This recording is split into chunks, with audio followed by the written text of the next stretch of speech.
Assalamualaikum warahmatullahi wabarakatuh. Kami dari kelas manajemen 19D, mata kuliah psikologi dasar. Di sini kami akan mempresentasikan studi kasus perilaku produktif atau tidak produktif di tempat kerja.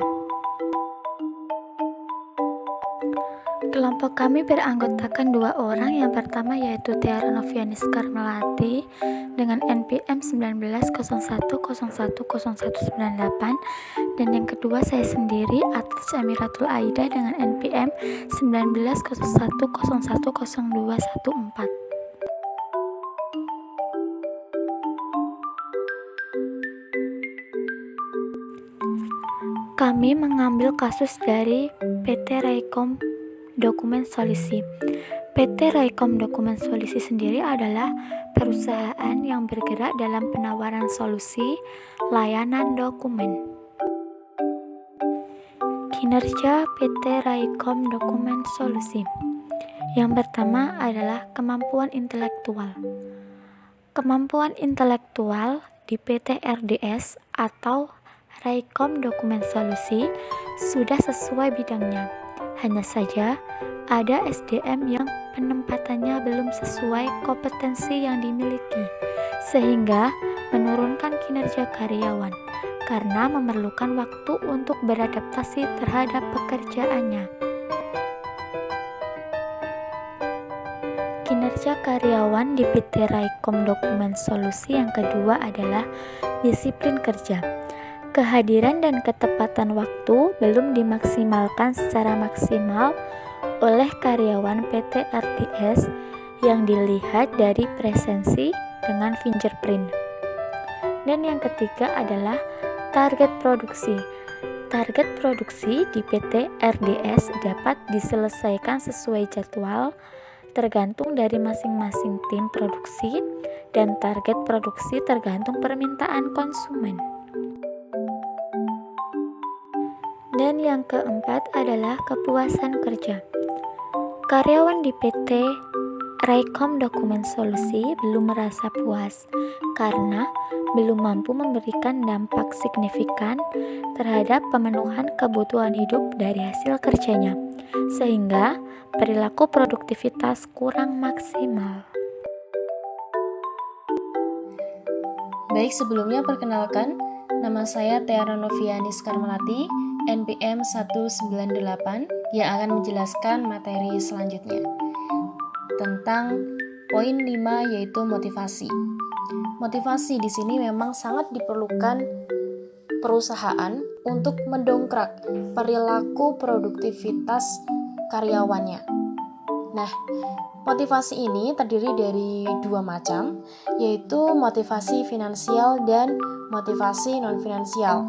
Motivasi finansial itu seperti pemberian bonus atau insentif berupa kenaikan gaji misalnya, dan motivasi non-finansial itu sendiri seperti kenaikan jabatan. Nah, dalam PT RDS atau PT Raikom Dokumen Solusi ini terjadi masalah dalam persoalan motivasi berupa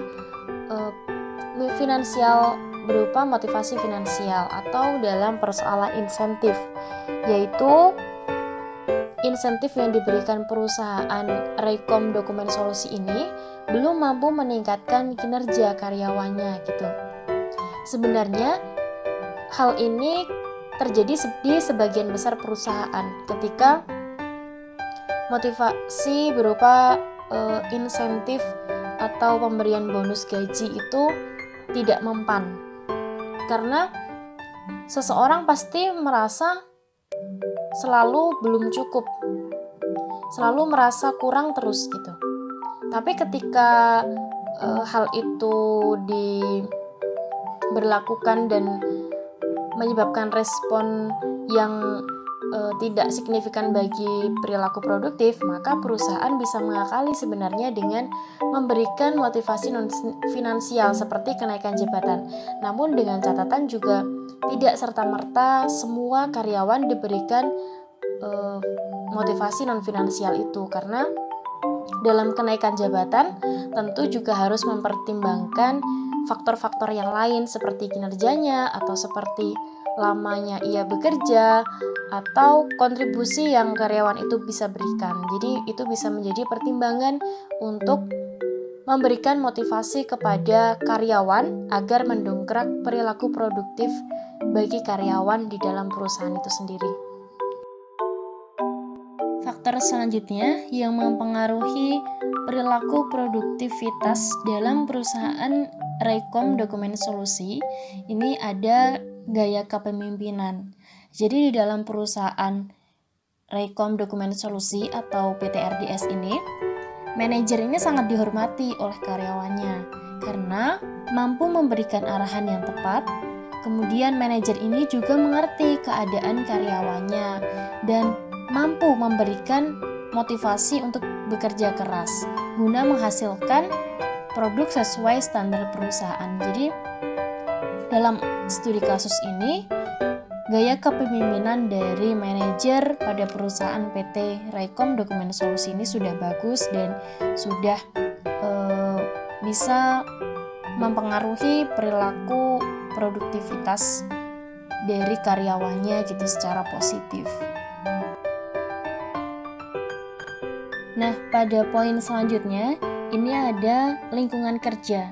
Jadi di dalam PT Raycom Dokumen Solusi ini sudah memiliki lingkungan kerja yang sehat.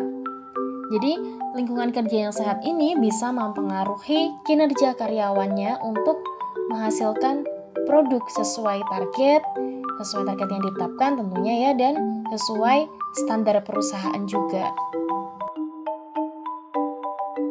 Nah, hal yang tidak terlupakan juga dalam perilaku produktivitas karyawan gitu di tempat kerja ini yaitu kompensasi. Jadi kompensasi di sini ini sebenarnya ada 3 macam. Ada direct financial payment, ada indirect payment, dan imbalan non-finansial. Nah, kita bahas poin yang pertama dulu yaitu direct financial payment. Jadi menurut sumber dari PT Raycom Dokumen Solusi, gaji yang diberikan ini sebenarnya sudah sesuai dengan UMR. Namun, belum ada bonus gitu, belum ada insentif dan komisi yang diberikan oleh perusahaan. Nah, sedangkan pada poin indirect payment, ini di PT RDS atau Raycom Dokumen Solusi ini belum ada tunjangan kesehatan, gitu, tunjangan keluarga, tunjangan pensiun, dan bahkan belum ada kartu transport gitu yang diberikan oleh karyawan. Sehingga tentunya ketidakadaan atau ketidaktersediaan gitu dari tunjangan-tunjangan itu juga dapat mempengaruhi kinerja karyawan di perusahaan. Akan tetapi ada poin plusnya di sini yaitu cuti kerja lebih dimudahkan.